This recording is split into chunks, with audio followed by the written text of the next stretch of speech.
What's up, guys? Today we're going to be talking about One Piece chapter 1081, Kuzan, the 10th captain of the Blackbeard Pirates. Now, that is probably the least mysterious title I've ever heard of. Obviously, Kuzan, Aokiji, is the 10th captain, 10th Titanic captain of the Blackbeard Pirates. A lot of people were speculating that he was indeed a captain and not just some, kind of tag-along member or just kind of like inductee member or what do you call him, intern, just to see how they fare.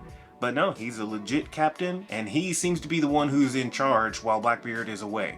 And of course, it's not looking good for him when Kobe's about to escape and Garp is galaxy impacting the island. So it's not off to a great start. I totally understand Kuzan's kind of ideas that he can't let this happen on his watch. So he's got to step to the plate. This is a really cool situation to find Kuzan because I haven't kept this a secret, believed that he was just working for Sword. He's kind of just getting inside the Blackbeard Pirates to later like betray them or feed information secretly or whatever he's trying to do. But we get a flashback in this chapter explaining his motivation a bit, and it seems like him and Blackbeard really just hit it off. And I mean, you know how Blackbeard is. He has somewhat of a magnetic personality to certain people. I mean, when he and Luffy first met, you kind of liked him. He gave Luffy that inspirational, speech and told him don't give up on your dreams. And these people that, don't have dreams or give up on their dreams or don't believe dreams are just in the past, don't really have anything to live for. Like, what is their point? So he's a very interesting character. That's what makes Blackbeard such a very interesting character. And the fact that Aokiji, another one of our favorites, my favorite admiral, is allied with him is just, it kind of, it can't just be because they're, friends or that Aokiji is, trying to go bad or anything. It's just that they do share goals and he saw an opportunity. And at the same time, he at least put on a show that he was willing to fight when they first saw him. And Blackbeard realized the threat from Aokiji, so realized that, maybe it's better to just have him on my side. And I think that's pretty damn badass. So this is what leads to the conflict that we're seeing in this chapter, where Kuzan and Garp have to come to blows. He's gonna have to prove himself to teach that he's not, still a government dog, and that, when Garp comes, he's not just gonna hand Kobe over, or he's not gonna be seen to maybe have helped Kobe escape. So pretty cool scenario we find ourselves in, and just the whole idea that Kuzan brought up, that Garp fighting his first trainee or his first student to free his favorite student is just a really compelling narrative. So I can't wait to see how this unfolds. I can't wait to see the conclusion of this battle. But Garp is out here just showing us all why he is him. God, and he also just kind of brushes off the little notion that he's kind of getting old. He's up there in age. Why am I feeling so weak?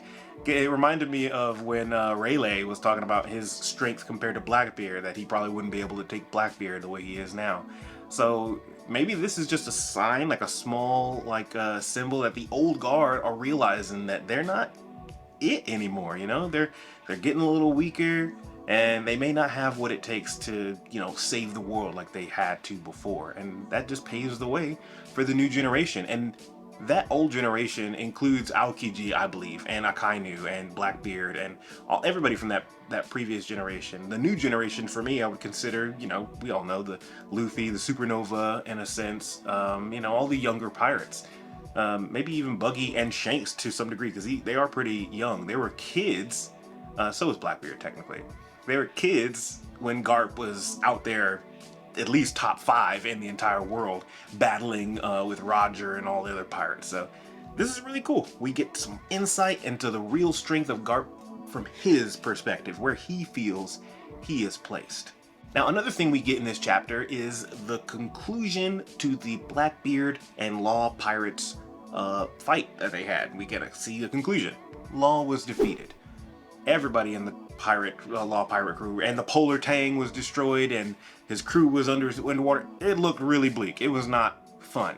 And we see Bepo taking his drugs out his pocket. We see a little like picture of you know, a little thought bubble with Chopper in there that lets us know that Chopper hooked him up, you know, with that good before. All my 420, you know, people, y'all know what it is. And he pops his, you know, rumble ball, I'm assuming, and it transforms him. And it was badass. Everybody who was wanting to see Bepo or wondering why Bepo didn't go a Sulong form on Wano, now you get to see it, and it's badass. So I'm kind of glad we saved it for this moment, because if we'd have seen it before, we would have kind of anticipated it. But the fact that he's doing it without the full moon is amazing. It even took Blackbeard by surprise. So I can imagine in the future we're gonna see a whole pirate ship full of minks, and then Chopper's just gonna make it rain rumble balls all over them, and they're just gonna all transform into Sulongs. It's gonna be epic.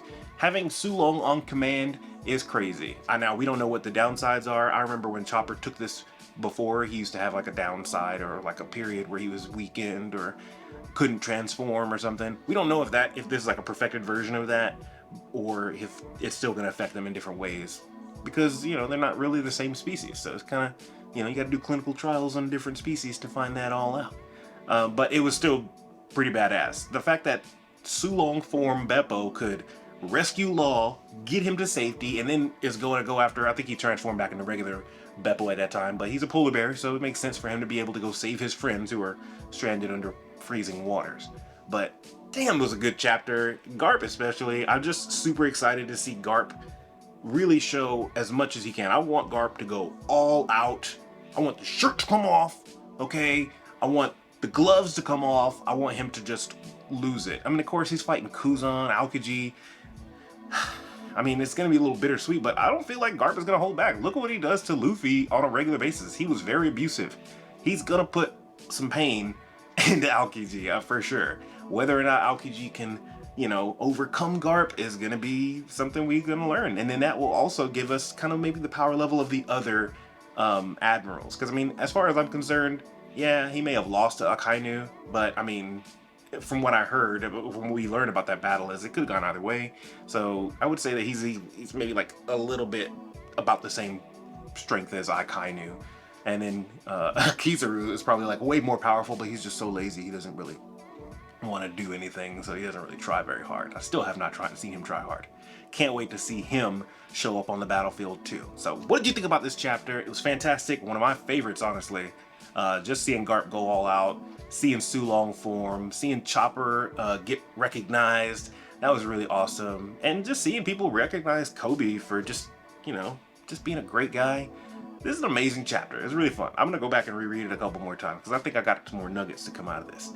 If y'all want to subscribe, like, I would really appreciate that. And let me know in the comments what you thought about this chapter. I'll see you next week. Peace.